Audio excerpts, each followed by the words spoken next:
and the littlest wee-wee-woo. And we're going to review Jewel Quest Cradle of Rome. So I'm sure we're going to get a bunch of questions asking, why does it take 3 reviewers to review a Bejeweled clone? And the truth is, we all have a different opinion on the game. Before we start talking about the game, I want to bring something up that might sound a little bit petty. But is there any reason in the world that they have to make these buttons to play the game on the very bottom of the screen? Look at all this room! I get that they want to show you your town, but I had real problems getting my Wiimote to read the bottom of the screen. It just kept dropping in and out, and you're constantly having to navigate the bottom of the screen. It was just annoying. If you've never played Bejeweled before, basically you have to match 3 or more jewels or symbols. Now developers have really taken that simple idea and made some really deep and engaging games. The most notable example is the Puzzle Quest series.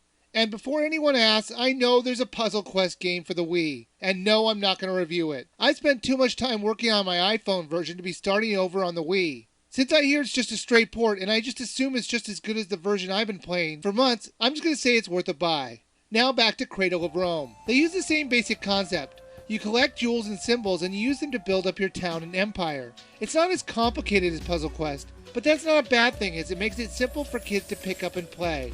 In each board there are special blue colored grid squares. The goal is to use these grids and change the colors back to the normal yellow brownish color. Sometimes it only takes one use of that grid, but in later levels it'll take more. And that's where the real challenge of this game comes in. So what did you think about the gameplay itself? Did you find the game complicated at all?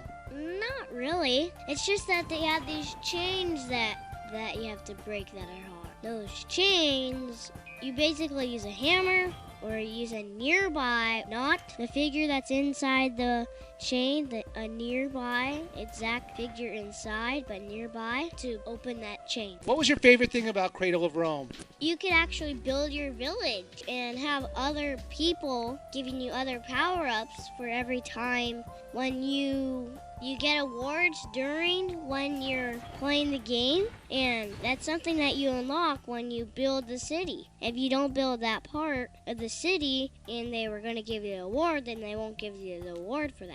What did you like about it, littlest reviewer? The bonus icons. They give you a special power-up that you need to clear off those icons to make it. Oh, you mean the power-up items, like the hammer or the lightning bolt? Yep. You know what I liked about the game? It had some clever parts in it. I like when you break the chains, the jewels start to fall down into the lower parts of the grid. I thought that was a clever idea. We played this game on a 47-inch television, and I found it still too small to see the jewels. Do you think the jewels were too small on the screen as well?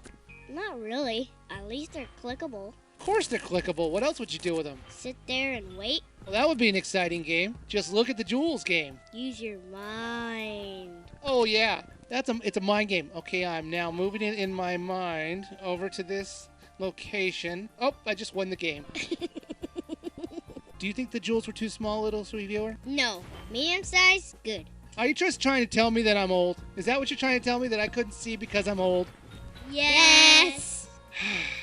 And you know what's even worse? Some of the jewels looked like the other jewels. You have to admit that at least. Nope. Okay, I'm not going blind here. I'm telling you, at least one of the jewels looked like the other jewels. The rock and the silver coin. They looked a lot alike. Especially the fact they're just so small on the screen. You have to at least admit this one. No, I don't admit that.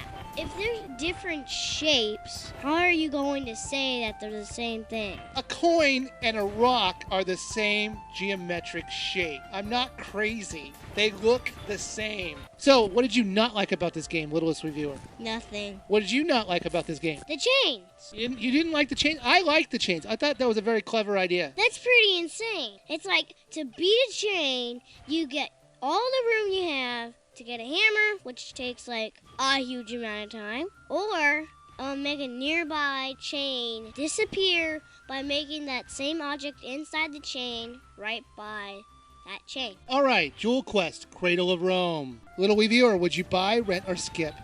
Rent. Littlest reviewer, would you buy, rent, or skip? Buy. I can't believe this. Do you boys realize that you can buy this game on the PC for $10? $10! This game on the Wii costs $20, and you can't even see the jewels. I say this game is a skip, just for those reasons alone. So I guess we have a 3-way decision on this one. We say buy, rent, and skip, so this one's up to you. Who will you agree with? The reviewer, little reviewer, or the littlest reviewer? That is me. Watch the video and decide.